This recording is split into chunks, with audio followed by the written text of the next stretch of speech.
Text plus से free phone number लेना चाहते हैं दोस्तों, इस वीडियो में आप लोगों को टेक्स्ट प्लस का एक न्यू ट्रिक बताने वाला हूं, जिसको जानने के बाद आप लोग टेक्स्ट प्लस के सभी एरर को इजीली फिक्स कर पाएंगे। Something went wrong, regional error या फिर साइन अप एरर, सभी को सॉल्व कर पाएंगे बहुत ही आसानी से। आप लोगों को टेक्स्ट प्लस पर एक फ्री फोन नंबर मिलने वाला है विदाउट वीपीएन। दोस्तों आज हम लोग इस वीडियो में कोई भी वीपीएन यूज नहीं करने वाले हैं। मैं आप लोगों को टेक्स्ट प्लस से विदाउट वीपीएन नंबर लेके दिखाने वाला हूं, लेकिन आप लोगों को जो ट्रिक मैं बताने वाला हूं वो ट्रिक आप लोगों को जरूर जान लेना है। अगर आप लोगों ने ट्रिक जान ली तो आप लोगों को बहुत ही आसानी से टेक्स्ट प्लस पर एक फ्री फोन नंबर मिल जाएगा।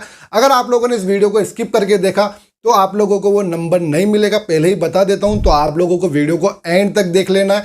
ये वीडियो अगर आपको अच्छा लगे तो प्लीज वीडियो को लाइक कर देना और अपने दोस्तों के साथ में शेयर कर देना। चलिए दोस्तों करते हैं वीडियो को शुरू। इस वीडियो सबसे पहले देखने के लिए टेक्निकल फरमाइश चैनल को सब्सक्राइब करें, बेल पर क्लिक करके ऑल पर दबा दें। सबसे पहले मैं आप लोगों को डेट और टाइम दिखा देता हूं, क्योंकि यहाँ पर आप लोगों को यकीन दिलाना जरूरी है। तो दोस्तों 1 फरवरी को मैं ये वीडियो बना रहा हूँ, 12:11 हो चुका है। वैसे भी यूट्यूब पर यूज कॉन्टेंट यूज नहीं कर सकते हम लोग, हमेशा हमें नया कंटेंट बनाना ही पड़ेगा। तो यहाँ पर आप लोग देख पाएंगे, मैं ओपन कर लेता हूँ टेक्स्ट प्लस ऐप। कोई भी वीपीएन मैंने यहाँ पर यूज नहीं किया, जैसे कि आप लोग देख सकते हैं। डायरेक्ट गेट स्टार्टेड पे हम लोग यहाँ पर क्लिक कर देंगे। 4 ऑप्शंस आ चुके हैं। हम लोग साइन इन विद गूगल पर यहाँ पर क्लिक कर देंगे। आप लोगों को एक फ्रेश जीमेल अकाउंट बनाकर रख लेना है। जितने भी जीमेल्स आपने बना रखे हैं वो आपके सामने आ जाएंगे। तो आप लोगों को एक फ्रेश जीमेल को यहाँ पर सेलेक्ट कर लेना है। सेलेक्ट करने के बाद थोड़ा सा यहाँ पर लोडिंग लेगा। आप लोगों के लिए इतनी अच्छी अच्छी टिप एंड ट्रिक्स लेके आता हूँ, फिर भी आप लोग ना तो वीडियो को लाइक करते ना चैनल को सब्सक्राइब करते, तो प्लीज कर लो यार। आप लोगों के लिए कितनी मेहनत करता हूँ। कुछ परमिशन हमें यहाँ पे देखने को मिलती है, तो उन परमिशन को आपको अलाउ कर देना है। यहाँ पर ऑप्शन आ जाता है add mobile number, add email address. Add email address के ऑप्शन पे क्लिक कर देना है और यहाँ पर आप लोग देख पाएंगे, यहाँ पर हमसे ईमेल मांगा जा रहा है। जो ईमेल हमने स्टार्टिंग में सिलेक्ट किया था वही ईमेल हमें यहाँ पे डाल देना है। तो चलिए स्टार्टिंग में जो मैंने फ्रेश ईमेल को सिलेक्ट किया था उसी ईमेल को मैं यहाँ पे डाल देता हूँ। डालने के बाद में हमें ऑप्शन मिलता है कंटिन्यू का, जहाँ पे हम लोग क्लिक कर देंगे। यहाँ से एक ओटीपी जनरेट होगा जो हमारे ईमेल पे जाएगा। जैसे कि आप लोग देख सकते हैं ईमेल भी हमारे पास में आ चुका है टेक्स्ट प्लस की तरफ से। यहाँ पे हम लोग क्लिक करेंगे। यहाँ पर हमारे पास में एक वेरिफिकेशन कोड है, जो कोड हम लोग कलेक्ट कर लेंगे। कलेक्ट करने के बाद हम लोग वापस टेक्स्ट प्लस पे आएंगे और यहाँ पर उस कोड को डाल देंगे। डालने के बाद ऑटोमेटिकली यहाँ पे ओके का ऑप्शन आ जाएगा, जहाँ पे हम लोग क्लिक कर देंगे। हमारे पास यहाँ पर 2 ऑप्शन आ चुके हैं। एक आ चुका है स्टेट का, दूसरा आ चुका है एरिया कोड का। तो स्टेट में आप लोग कोई सा भी स्टेट सिलेक्ट कर सकते हैं। मैं यहाँ पर वॉशिंगटन को सिलेक्ट कर रहा हूँ। एरिया कोड के अंदर भी कोई भी कोड आप लोग ले सकते हैं। मैं यहाँ पर 425 को सिलेक्ट कर रहा हूँ। ज्यादातर लोगों को यहाँ पर ही प्रॉब्लम फेस करनी पड़ती है। तो आप लोग देख पाएंगे गेट ए कस्टम नंबर पे जब मैं क्लिक करूंगा तो यहाँ पर बहुत ही आसानी से थोड़ा सा लोडिंग लेगा। लोडिंग लेने के बाद में हमें यहाँ पे नंबर जो है वो मिल चुका है। मैंने यहाँ पर किसी भी वीपीएन को कनेक्ट नहीं किया है, विदाउट वीपीएन ही हमको यहाँ पर नंबर मिला है टेक्स्ट प्लस से। जो ट्रिक मैंने लगाई है इस वीडियो के अंदर, वो ट्रिक अगर आप लोग भी लगाएंगे तो विदाउट वीपीएन आप लोगों को भी बहुत ही आसानी से टेक्स्ट प्लस से नंबर मिल जाएगा। दोस्तों उस ट्रिक को जानने से पहले मैं आप लोगों को बता दूं, मैंने यहाँ पर सिर्फ वाईफाई का यूज किया और कोई भी वीपीएन का यूज नहीं किया। अभी देख पाएंगे 12:14 और 1 फरवरी है। मात्र 2 से 3 मिनट में हमें टेक्स्ट प्लस ऐप से फ्री फोन नंबर मिल चुका है, जैसे कि दोस्तों आप लोग देख सकते हैं। दोस्तों ट्रिक को जानने से पहले मैं आप लोगों को बता दूं, अगर आप लोगों को इस पूरी वीडियो को देखने के बाद में भी कोई भी इशू आता है तो कई जगह पे क्या दिक्कत आती है, रीजनल एरर की दिक्कत आती है, जिसके लिए आप लोगों को वीपीएन का यूज करना पड़ता है। अगर आप किसी अदर कंट्री से हैं, वहां पर आप लोगों को रीजनल एरर देखने को मिल रहा है या फिर कोई और एरर देखने को मिल रहा है, तो हो सकता है कि आप लोगों को वहां पर वीपीएन का यूज करना पड़े। तो वीपीएन कनेक्ट कर करके आप लोग टेक्स्ट प्लस से फ्री फोन नंबर कैसे ले सकते हैं, उन सभी वीडियोस का लिंक मैं आप लोगों को डिस्क्रिप्शन में दे दूंगा। तो इस वीडियो को कंप्लीट वॉच करने के बाद, ट्राई करने के बाद कोई इशू आए तो वो आप लोग देख लेना, ठीक है। ट्रिक को बताने से पहले एक छोटी सी रिक्वेस्ट करूंगा, भाई वीडियो लाइक कर दो, अभी तक नहीं किया तो चैनल को भी सब्सक्राइब कर लो। भाई भूल जाते हो आप लोग यार, कर लो ना भाई। बिना मेहनत किए अगर फ्री फोन नंबर लेना चाहते हो तो बहुत जल्द अपने टेलीग्राम चैनल टेक्निकल फरमाइश पर फ्री फोन नंबर का गिव अवे करने वाला हूं। तो फटाफट जाइए डिस्क्रिप्शन में और ज्वाइन कर लीजिए मेरा टेलीग्राम चैनल। जैसे कि आप लोग देख सकते हैं, मैंने यहाँ पर टेक्स्ट प्लस ऐप का ऐप इन्फो ओपन किया हुआ है, जहां पर जो वर्जन में यूज कर रहा हूँ वो है 7.9.0। दोस्तों ये वाला वर्जन आप लोग डायरेक्टली क्रोम पर जाकर के ले सकते हैं और ये ओल्ड वर्जन है। तो दोस्तों मैंने यहाँ पर ये ओल्ड वर्जन का यूज कर करके बहुत ही आसानी से फ्री के अंदर टेक्स्ट प्लस से एक फ्री फोन नंबर ले लिया है। इस वर्जन का लिंक मैं आप लोगों को अपने टेलीग्राम चैनल टेक्निकल फरमाइश पर भी दे दूंगा, तो वहां से भी जाकर के आप लोग ले सकते हैं। तो दोस्तों कैसा लगा वीडियो कमेंट बॉक्स में जरूर बताना। फिर मिलते हैं नई वीडियो में, तब तक के लिए जय हिंद।